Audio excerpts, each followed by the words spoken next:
Scala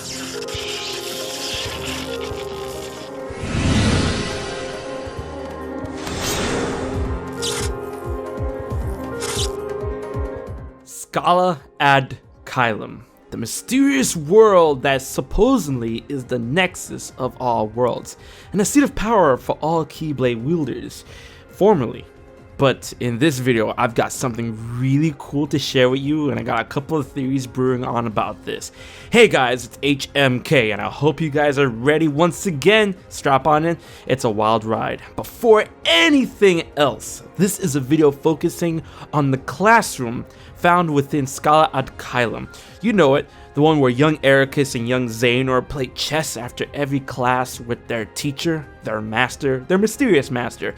But right now, I have to give all credit to the 13th vessel, who is doing God's work by finding out how to access certain rooms that we thought were unreachable. This video will focus on certain aspects, theorizing on what we can see in the classroom. But for the full amazing video, check out his channel and the link to the video all in the description box below. Trust me, you're gonna want to watch his entire video. It's gorgeous. Funny enough, he was hyping up this area the day before he released this video, and being the curious cretin that I am, I had to find out what he was talking about, and he shared some stuff with me, but I want to be respectful and wait for him to release this bombshell of a video. And honestly, everything that he's put together blew everything he showed me out of the water. Oh my goodness. First thing I gotta get out of the way, I gotta geek a little bit about this room having it's a fully developed room. The lighting here is amazing. The fact that the reflection and the refraction off the floor is just, like they didn't have to go in with this room. It looks like it was fully meant to be explored, even though it's small. Of course, this is the room where the young Eraqus and young Xehanort cutscenes are supposed to be recorded, but it could have had those pre-rendered. But instead, we got this room. It honestly tells me that Scala Ad Caelum at one point development was truly meant to be explored. Maybe, finally, possibly for Kingdom Hearts 3 ReMind, but we'll get into that a little bit later. One thing I really want to point out is that this place is legit a classroom. Of course, from the perspectives that we saw from young Eraqus and young Xehanort, it seemed like a resting room or a playroom at best. A leisure room, a den if you will. Or maybe even personal living quarters, given the fact that the no-name Keyblade was there. But no, we legit have a teacher's desk, a couple of chalkboards, a presenter's podium and desk, and a ton of books. And even when you watch the video and look around the navigation of the room, it looks like a classroom. Like the doors entering it looks like part of a school. So instead of your typical weaponry lessons that we thought that Keyblade wielders had to undergo, young Eraqus and young Xehanort and God knows who else was part of the school life for Keyblade classes. And that really makes you wonder, it makes you yearn for information about their backstory, what their school days were like, what was the life like in Scala Ad Caelum and in the school area. And it could be possible, since Scala Ad Caelum is such a huge world with different areas being connected with cables, Cable Town, these areas could be divided as districts, and this could be the school district. And at the same time, that really makes you think that since Scala Ad Caelum is a seat of power for all Keyblade wielders, that everyone that lived there was a Keyblade wielder, or at least was aspiring to be one. And also, remember that spinning orb thing from the trailer and of course the cutscene?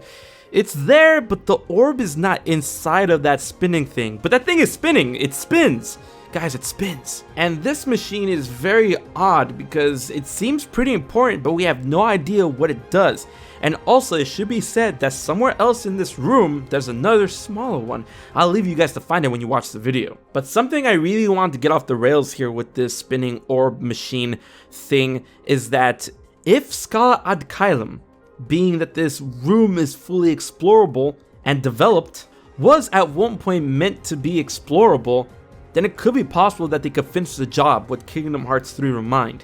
And this spinning orb thing could be our entry ticket, our way into the Daddle battles, the ReMind battles, the rematches with the organization throughout Scala Ad Caelum. And this room is just one of those rooms that houses this machine. Can you imagine it? exploring Scala Ad Caelum and finding a whole list of rooms for you to enter and find out more about the organization hinted through the contents of the room, and then enter the battle through this machine. And of course, this particular room, it would have to be young Xehanort, but at the same time it could be Master Xehanort.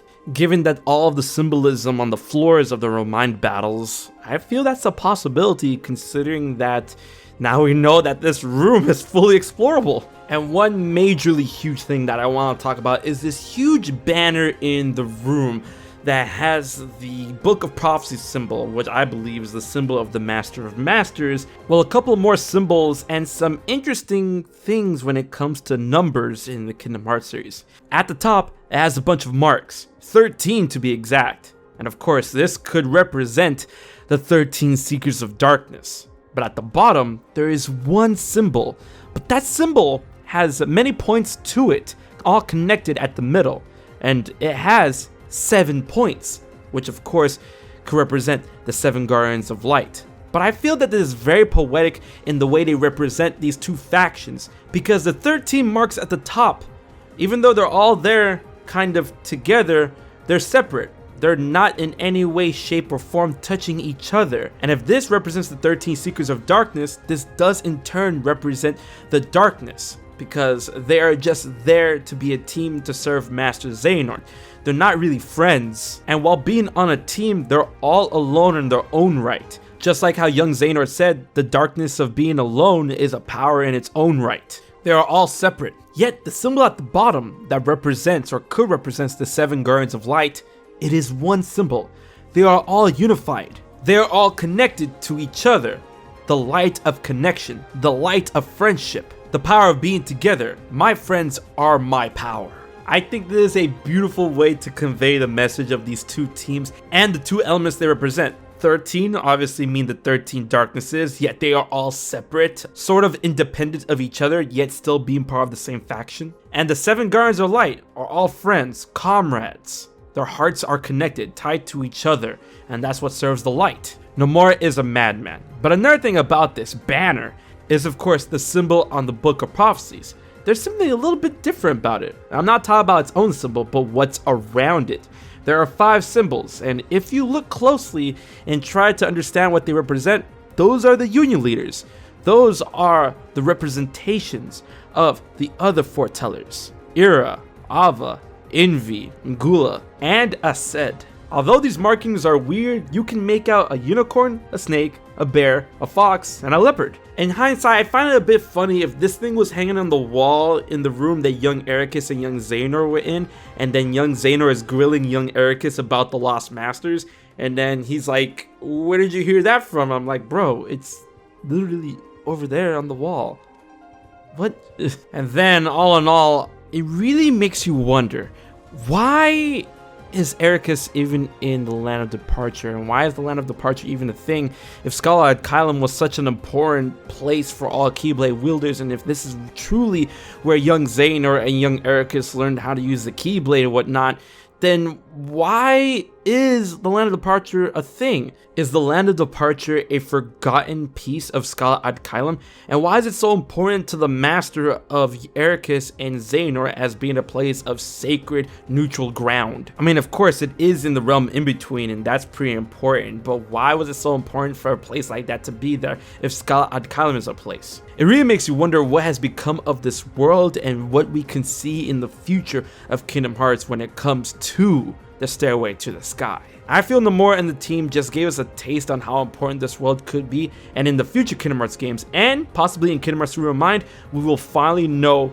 how important and what this world is to the entirety of the Kingdom Hearts lore. But I hope you guys enjoyed the video. Once again, please watch the full video of Sora exploring this classroom in Scala Ad Caelum thanks to the 13th vessel, and be sure to check out his video. He does a lot of videos on this, breaking down all the secret areas that no one can access. Let me know what other secrets and what other tantalizing things you found by watching the video in the comment section below. And if you enjoyed this video, please like, share, favorite, and most importantly subscribe to HMK for more Kingdom Hearts content, and subscribe to the 13th vessel for more awesome Kingdom Hearts 3 Rude mods. Big thanks once again to all my Patreon supporters for help making this video happen. If you want to find out how to support HMK for just $1 a month, please check out my Patreon. So guys, until the next video, this has been HMK, and I will check you guys later.